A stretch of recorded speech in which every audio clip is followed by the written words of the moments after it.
Assalamualaikum warahmatullahi wabarakatuh. Apa kabar kalian semuanya? Sehat? Alhamdulillah kalau semuanya sehat.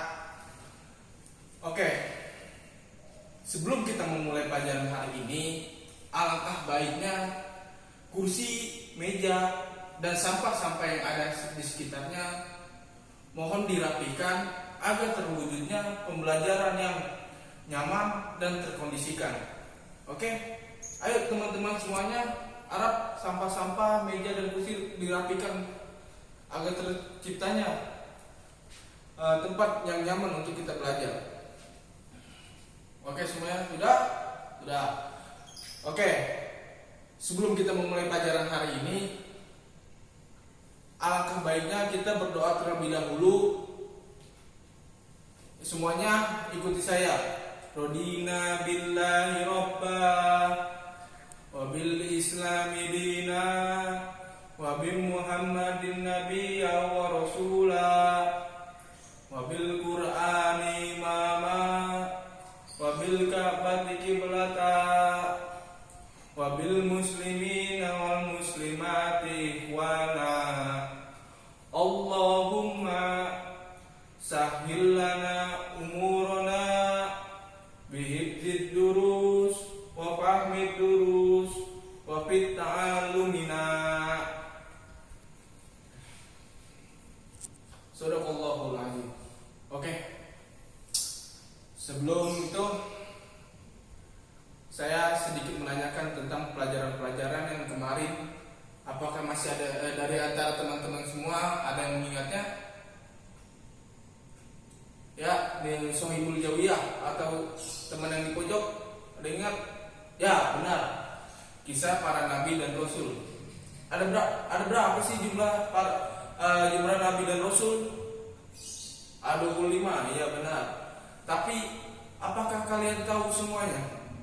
Di antara 25 nabi dan rasul, ada 5 nabi yang mendapatkan gelar ulul azmi.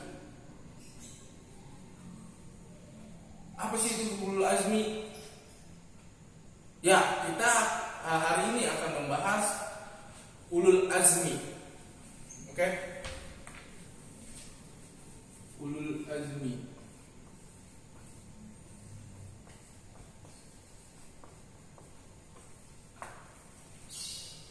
Apa? Ayo teman-teman semuanya, apa ada yang tahu dengan gelar ulul azmi? Nggak ada. Ya, ulul azmi ialah para nabi dan rasul yang diberikan oleh Allah, yang diberikan oleh Allah ketabahan yang luar biasa serta ujian yang amat berat sekali, teman-teman semuanya. Yang sehingga dari umat kita, dari kita sendiri tidak bisa untuk mengikuti jejak-jejak para gelar ulul azmi ini, yang mendapatkan gelar ulul azmi ini.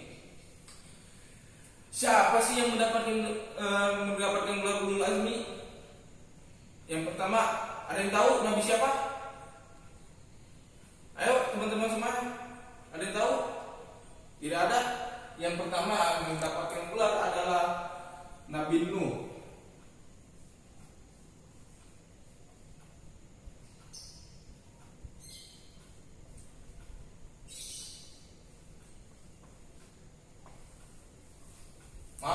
Dengan ulul azmi, yakni para nabi dan rasul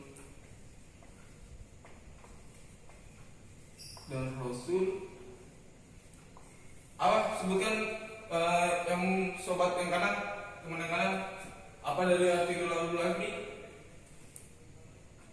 Ya, para nabi dan rasul yang diberikan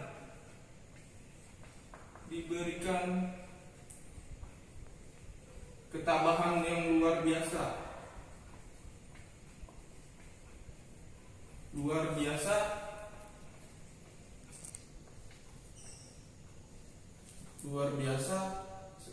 serta ujian yang amat berat.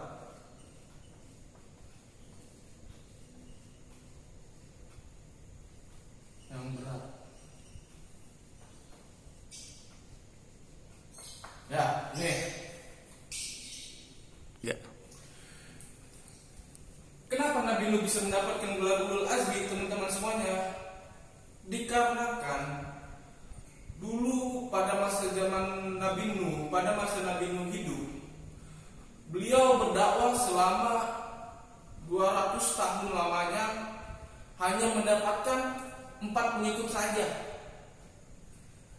Jadi kalian bayangkan gimana tabahnya, sabarnya, tekunnya Nabi Nuh, ikhtiarnya Nabi Nuh ketika berjihad di jalan Allah selama 200 tahun hanya mendapatkan 4 pengikut saja, teman-teman semuanya.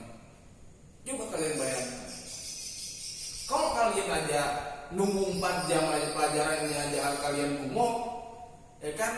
Bayangkan seorang Nabi Nuh diberikan oleh Allah ketabahan yang amat luar biasa, berdakwah selama 200 tahun lamanya hanya mendapatkan 4 pengikut saja. Ya kan? Makanya dari itu Allah mengangkat derajat beliau mendapatkan gelar ulul azmi ini. Nabi Nuh mendapatkan gelar ulul azmi. Bahkan dari keluarga-keluarganya itu tidak mendukung, tidak mensupport Nabi Nuh dalam berjihad, termasuk istri dan anak-anaknya. Sehingga pada waktunya Nabi Nuh pun berdoa, ya Allah, berilah bencana untuk istilah kata untuk mensucikan bumi ini dari kezoliman para kaumnya yang membangkang. Maka dari itu Allah memberikan kekeringan yang amat yang luar biasa, padi gagal panen, ternak-ternak semua mati, kekurangan air. Dan Nabi Nuh pun dan Allah pun memberikan perintah kepada Nabi Nuh untuk membuat sebuah kapal yang besar. Untuk memberikan sebuah kapal yang besar. Nih, kapal nih. Dan itu pun ditentang oleh kaum-kaumnya sendiri. Dan dianggap Nabi Nuh itu gila. Karena nggak ada hujan, nggak ada apa, tiba-tiba bikin perahu. Kan ya logikanya kan nggak mungkin, ya kan? Nah, setelah jadi ini kapal, turunlah hujan selama 40 hari 40 malam sehingga menenggelamkan semua para kaum Nabi Nuh yang tidak mengikuti ajaran-ajaran beliau. Paham sampai sini semuanya? Ya, paham? Oke, sampai sini paham semua cerita Nabi Nuh? Kenapa beliau bisa mendapatkan gelar ulul azmi? Ya, sobat yang kanan, saya sering menanyakan apa yang tadi saya bahas. Berapa lama Nabi Nuh berdakwah? Ya, benar, selama 200 tahun. Dan hanya berapa mendapat pengikutnya? 4. Ya. Oke, kita lanjut ke Nabi yang kedua yang mendapatkan gelar ulul azmi ialah Nabi Ibrahim.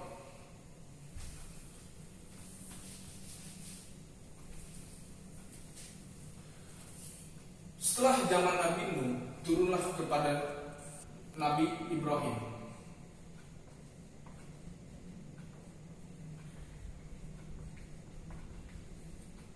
Kenapa sih beliau bisa mendapatkan gelar ulul azmi, teman-teman semuanya? Apa ada yang tahu? Apakah ada yang tahu? Semuanya? Tidak ada? Ya, cerita membahas. Ini kenapa Nabi Ibrahim mendapatkan? Karena beliau pada saat zamannya beliau berdakwah ditentang oleh semua umat-umatnya, oleh kaum-kaumat, dan dirajat pada masa itu menyuruh kaum-kaumnya untuk menyembah berhala, sehingga timbullah kecerdasan dalam pikiran dalam Nabi Ibrahim, ya ini menghancurkan berhala,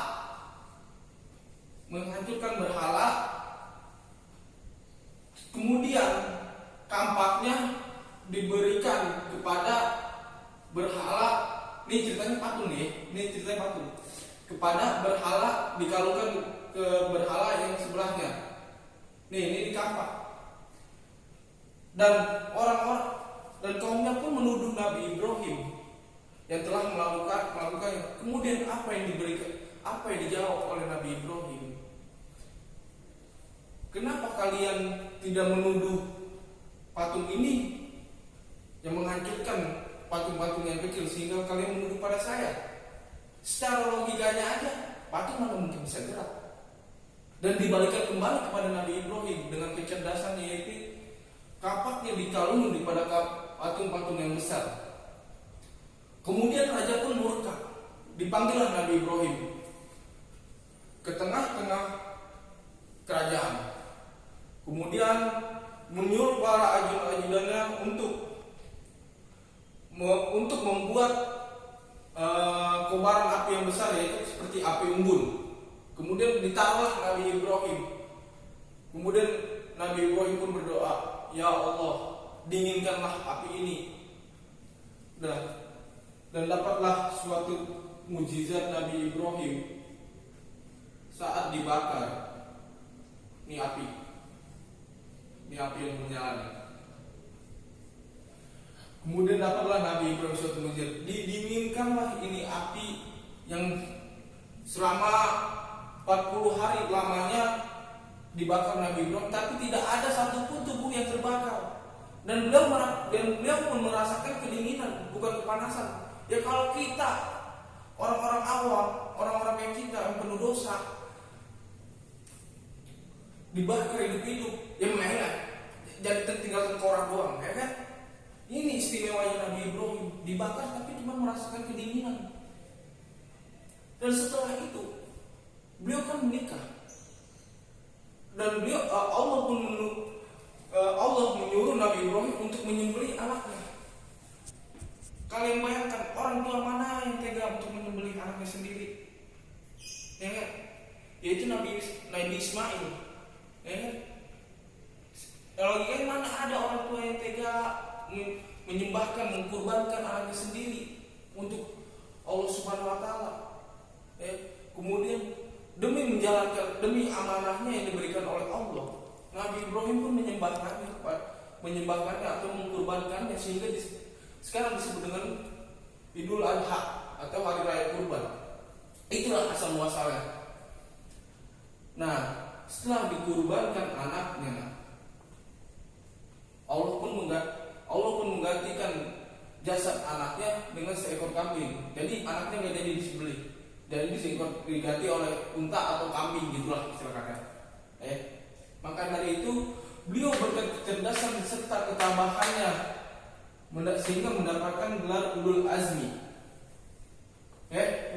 Ulul Azmi. Oke. Kita lanjut ke Nabi ketiga yang mendapatkan gelar Ulul Azmi. Apakah di sini kalian ada yang tahu semuanya? Siapakah yang mendapatkan gelar Ulul Azmi yang ketiga? Ya, yang pertama, saya akan mengasihkan kisi-kisinya. Mungkin dari kalian ada yang bisa menebaknya. Beliau diasuh oleh Raja Fir'aun dan ditemukan di Sungai Nil. Jadi beliau bukan anak kandungnya, akan tetapi anak asuhnya. Apa kalian tahu? Ya, sobat, itu yang baris kedua. Ya benar, Nabi Musa.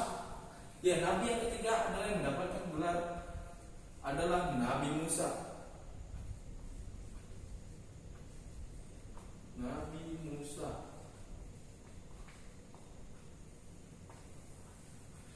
Kenapa sih beliau bisa mendapatkan gelar Ulul Azmi, teman-teman semuanya? Dikarenakan pada masa beliau itu semua bayi yang lahir laki-laki itu dibunuh, dipenggal kepalanya. Jadi bayi laki-laki ini baru keluar laki-laki itu langsung dibunuh, dipenggal kepalanya. Bayangkan kezolimannya Raja Firaun. Dikarenakan kenapa dia membunuh bayi laki-laki? dikarenakan Raja Firaun itu takut tahtanya akan lengser oleh bayi laki-laki. Soalnya Firaun itu dimimpikan oleh Allah Subhanahu wa taala bahwasanya dia akan kerajaan dia akan hancur, tahta dia akan runtuh, dia akan turun, akan hancur kerajaannya oleh seorang bayi laki-laki. Tapi kenapa sih Nabi Musa bisa hidup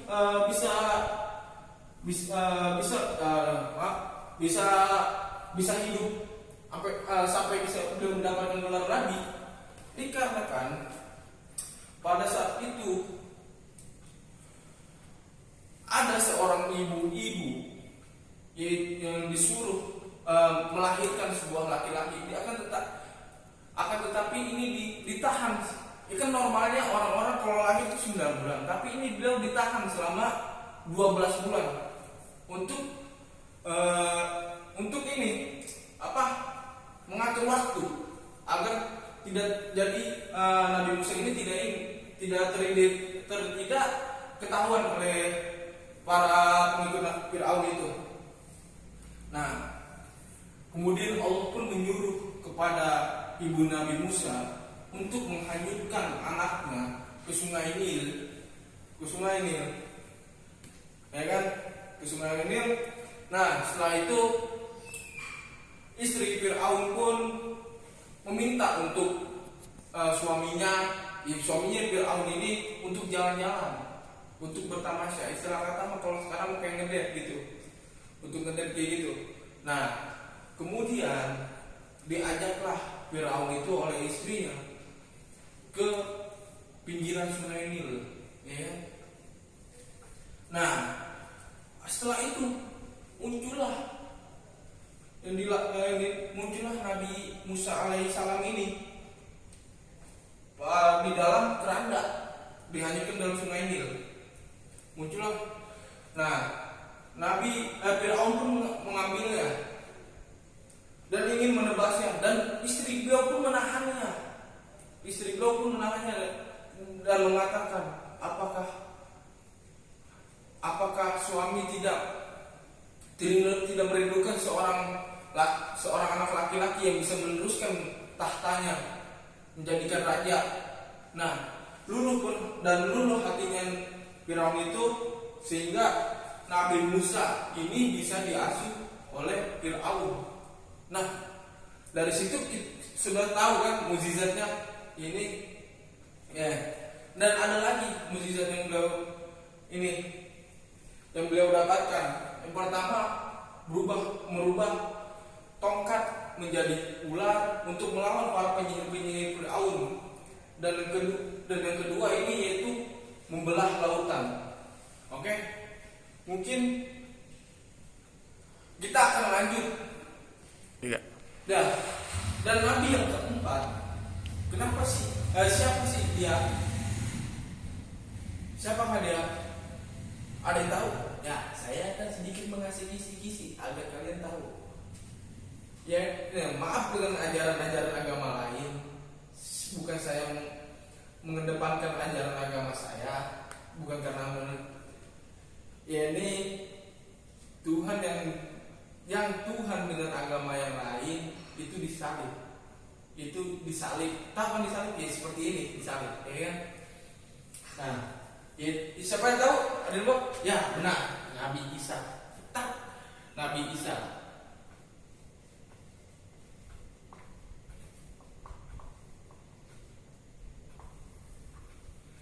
Nah, Nabi Isa. Nah, apa sih ketabahan beliau? Apa mukjizat beliau yang bisa sehingga Allah mengangkat beliau menjadi nabi? Ya, ini pertama, beliau ini Nabi Isa ini dilahirkan tanpa bapak. Jadi secara ilmiah, secara apapun itu nggak mungkin terjadi, ya kan? Nggak mungkin terjadi apabila sel tidak bertemu dengan sel tidak bertemu dengan telur, itu nggak bakal mungkin terjadi anak. Nah itu, nah beliau dilahirkan ini tanpa bapak, itu mukjizat yang pertama. Nah yang mukjizat kedua ya ini dengan pembahasan yang tadi, itu yang sebenarnya disalib itu bukan beliau, akan tetapi sahabatnya yang berkhianat. Jadi pada masa itu Nabi Isa sedang dikejar-kejar oleh tentara-tentara Fir'aun untuk dibunuh. Nah, kemudian beliau pun bersembunyi dan sahabatnya pun memberitahu kepada tentara-tentara tersebut Nabi Isa adanya di mana. Ya kan? Nah, kemudian tentara menuju lokasi Nabi Isa. Dan Nabi Isa pun berdoa, ya Allah selamatkanlah hamba, ya Allah ini. Dan kemudian beliau ini diangkat ke arsy, ya kan? Diangkat ke arsy dan muka sahabatnya pun dirubah menjadi muka mirip Nabi Isa. Mirip Nabi Isa itu. Nah, jadi teman-teman yang sesuai dengan ajaran agama saya, yang disalib itu bukan Nabi Isa, akan tetapi sahabatnya yang bernama Yudas Iskariot. Oke, teman-teman semuanya. Nah, Nabi Isa itu jadi sampai sekarang tuh belum meninggal. Beliau hanya diangkat beserta jasadnya ke arsy untuk di hari kiamat ini membunuh Dajjal, tugasnya itu. Oke, kita akan lanjut ke nabi yang selanjutnya, yaitu Nabi Muhammad Shallallahu Alaihi Wasallam, Nabi junjungan kita semua. Sudah banyak cerita yang mengkisahkan kedermawanan beliau, ketabahan beliau. Jadi saya hanya sedikit menerangkan tentang, karena kalian semua sudah tahu keteladanan Nabi Muhammad Shallallahu Alaihi Wasallam, sehingga beliau bisa mendapatkan gelar ulul azmi. Yang pertama, yakni ada seorang nenek kafir, buta, pengemis istilah kata kayak gitu. Nah, pada saat itu Rasulullah berjalan di gurun pasir dan melihat nenek-nenek tersebut. Nah, nenek-nenek tersebut sangat membenci Nabi Muhammad. Akan tetapi apa yang dibalas oleh Nabi Muhammad? Beliau menolongnya dengan memberikan nasi, dengan memberikan makanan, pakaian yang layak selayaknya mengurusi orang tua, ya kan? Dan nenek itu pun berkata dan nenek itu pun tidak tahu siapa yang telah berbaik hati memberikan semua barang kebutuhan yang dia butuhkan. Tidak ada yang tahu. Maaf, saya akan sebentar.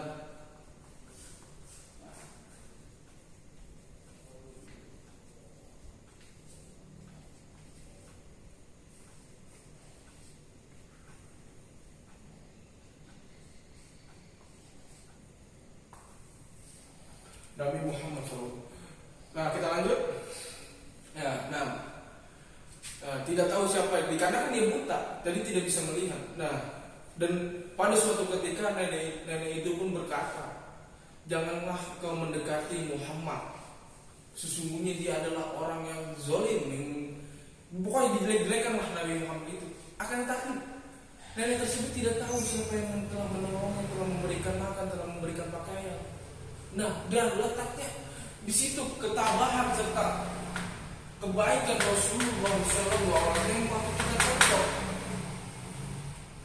Dan pada saat itu nenek tersebut pun heran, dikarenakan nih orang yang ngasih saya makan, saya minum, saya kasih pakaian, kok udah jarang kesini. Dan kemudian nenek itu pun bertanya pada orang yang lewat, kemana ini? Dan dari situlah umat Nabi Muhammad memberitahu kepada nenek tersebut bahwasanya yang pakaian, memberikan makanan, memberikan minum selayaknya orang, mengurus selayaknya orang tua, yaitu Nabi Muhammad. Dan nenek itu pun tahu bahwasanya Nabi Muhammad itu sedang sakit, dan ke rumah nenek tersebut dan kemudian masuk Islam. Itulah salah satu keteladanan, kedermawanan Nabi Muhammad SAW. Oke. Saya akan menanyakan tentang materi hari ini kepada kalian semua yang telah saya bahas tadi, ya. Sedikit saya akan menanyakan, ya, agar kalian bisa paham apa yang saya bicarakan, apa yang saya terangkan, kemudian sampai ke otak. Jadi kalian saat ujian nanti, saat bertugas itu tidak lupa, tidak perlu belajar lagi, karena kalian sudah mengetahui semua sejarah Nabi ini, kenapa kelima Nabi ini bisa mendapatkan gelar ulul azmi. Oke? Ya, saya ingin menanyakan, siapa Nabi yang dilahirkan tanpa bapak? Ayo teman-teman semuanya, pada yang tahu? Ya, benar, Nabi Isa alaihi salam. Dan kemudian siapa Nabi yang mengorbankan anaknya untuk dijadikan sesembahan? Istilah kata gitu. Siapa? Teman-teman semuanya, pada yang tahu? Ya, benar, Nabi Ibrahim. Mungkin cukup sampai sini pembelajaran hari ini. Semoga bermanfaat. Karena bel sudah berbunyi. Mungkin cukup sekian dari saya. Apabila ada salah kata, mohon maaf. Ya, saya berharap kalian semua mengerti dan paham apa yang saya jelaskan tadi semuanya. Dan saya sedikit akan memberikan tugas kepada kalian semuanya, menceritakan satu-satu orang, tugas individu menceritakan semua kisah-kisah kelima Nabi ini, sehingga bisa mendapatkan gelar ulul azmi itu sesuai dengan absen.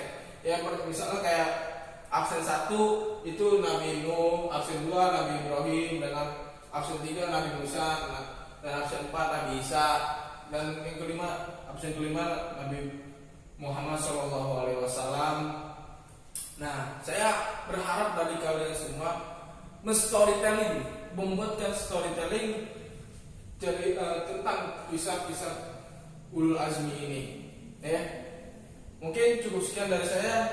Assalamualaikum warahmatullahi wabarakatuh.